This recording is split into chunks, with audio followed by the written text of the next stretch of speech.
Hey everybody, it's Renee. Today we're going to talk about James chapter 3 verse 14.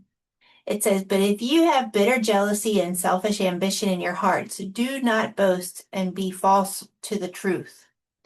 We see a powerful warning about the roots of our words and actions here at verse 14.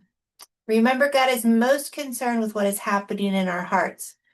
If what we say is driven by jealousy or pride, then it is, in the eyes of the Lord, a lie. Our words must come from a place of love, forgiveness, wisdom, and humility. We know the importance of honesty and integrity in our communication. James urges us to examine our hearts because what's inside us will inevitably come out in what we say. This is the biblical principle that what we allow into our hearts shapes our words and actions. If our hearts are filled with humility, wisdom, and faith, our words will reflect those godly traits. The opposite is also true. If our hearts are tainted by jealousy, selfishness, or pride, our speech will eventually become contemptuous, sarcastic, or wounding to others.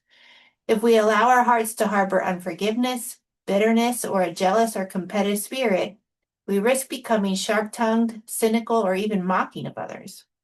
This kind of attitude blinds us to the needs and desires of those around us. James vividly describes a person who can be consumed by jealousy or ambition, someone who is so focused on their own agenda that they disregard the feelings and achievements of others.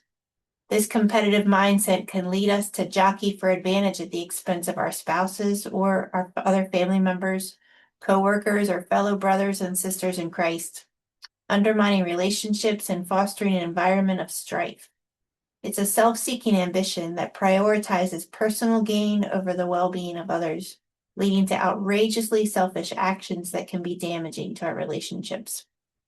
It's essential to guard our hearts against these negative influences. We must strive to cultivate an attitude of humility and kindness, ensuring that our words uplift rather than tear down. This can and should cultivate an environment that encourages collaboration and support rather than competition and resentment.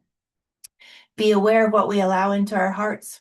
If we focus on nurturing positive thoughts and intentions, our speech will naturally reflect that goodness, creating a more harmonious atmosphere for ourselves and those around us.